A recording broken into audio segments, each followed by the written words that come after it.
Moi, je suis content de recevoir Charles Alain. Merci de prendre ce temps-là aujourd'hui pour venir partager ton parcours. Qu'est-ce qui t'a amené à l'âge où tu es rendu aujourd'hui dans ta vie pour partir quelque chose de complètement, je dirais fou un peu, ça se peut-tu? Moi, je pense que c'est fou, là. J'ai été enseignant toute ma vie. Avant d'être enseignant, je rêvais d'être enseignant. Là, d'être ailleurs, dans un autre univers, l'univers de l'entrepreneuriat, en plus avec un projet qui n'existe pas en ce moment. T'sais, le service qu'on veut offrir, on l'a pas copié. Là, on parle de pas grand-chose. C'est vraiment fou. Complètement être cinglé, on se le dit de temps en temps. Ouais. Printemps, on se l'est dit plusieurs fois.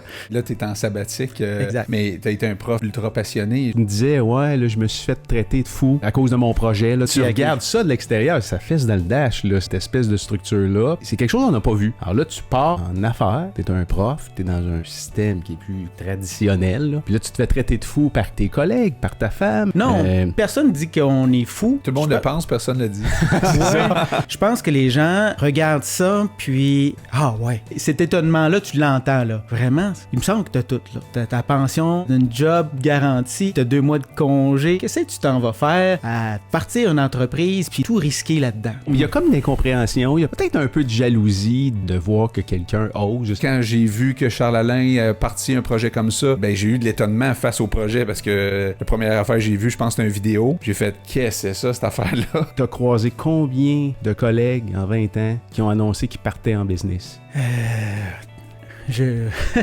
T'en as-tu croisé? Peut-être 2, 3. Mais qu'est-ce que les gens ont dit justement? Parce que t'en as-tu des gens qui t'ont dit fais pas ça ou t'es fou? Ou, Les personnes qui ont eu de l'étonnement l'ont pas manifesté ou ont fait attention de pas montrer qu'ils se questionnaient là. C'est-tu vraiment à sa place, lui là? Parce que c'est ce qu'on fait comme enseignant. Quand un élève arrive avec un projet complètement débile, là tu parles avec, là, tu sais. Puis là, tu dis OK, as-tu pensé à telle affaire? Puis s'il a pas pensé, ben tu viens de passer le message. Là. Ben ça se passe comme ça entre collègues aussi. T'sais. C'est pas comme sur un chantier de construction. Ben là. c'est ça, on se sac pas après, c'est plutôt rare. Là, comment que mes collègues ont réagi? Ça s'est fait beaucoup en jasant. Oui, puis le financement, ça va se faire comment? Ta poche? Ah oui.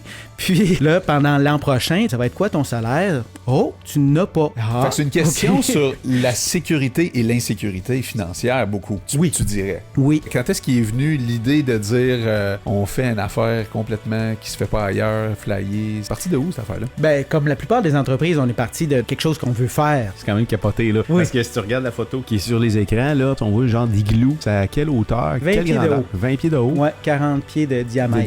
Je suis rentré dedans. On dirait qu'on marche sur la Lune quand on rentre dans cette bulle-là. De voir cette image-là, c'est sûr que c'est capoté, là. Notre objectif, c'était d'amener notre concept de s'entraîner ensemble à des employés en entreprise. Quand on a trouvé ça, là, la machine, là, elle s'est embrayée. C'est ça qui a été drôle. On avait tellement des idées flyées que le monde nous écoutait un peu par politesse. Je sais pas comment je disais tantôt. Quand ça a commencé à prendre forme, ils ont un petit peu de génie, là.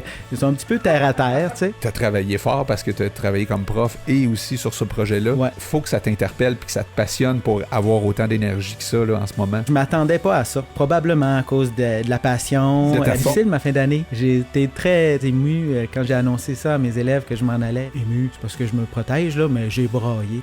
Quand j'ai annoncé à mes élèves que je les avais pas l'an prochain. T'as braillé devant eux? Oui, j'essayais de leur expliquer, les mots sortaient pas. En dedans, tu vis toutes sortes d'affaires, là. Ben oui, c'est clair, tu sais. Tu t'es déjà réveillé à la nuit un peu en panique? Oui, c'est comme au début de ma carrière en enseignement, ça. Un bon succès, Alain. C'est ça, j'allais dire à ton lancement. À ton lancement. Les 2 pieds joints dedans. Merci les gars, c'est vraiment apprécié de nous recevoir. C'est vraiment le fun parce que j'ai vu tous les invités que vous avez eus durant l'année, puis c'est complètement malade d'être là, tu sais, en aussi bonne compagnie. C'est que vous êtes curieux tous les deux, puis ça se voit tout le temps, ça transperce l'écran quand on vous écoute, là. Je pense pas que c'est nous qui est le plus important à l'émission, je pense que c'est les invités qu'on a. Le fait que les gens viennent ici se porter au jeu. On en retire pas mal plus que ce qu'on peut en mettre dans le pot. Là. Moi, je sors de ces entrevues-là, je suis tout le temps craqué, tu sais, parce que je trouve j'ai passé un bon moment. Mais ça peut aussi rendre service, ne serait-ce qu'une personne qui écoute ce podcast-là et qui est inspirée par ça. Merci énormément de l'invitation puis de l'occasion. Ça fait plaisir. Extraordinaire.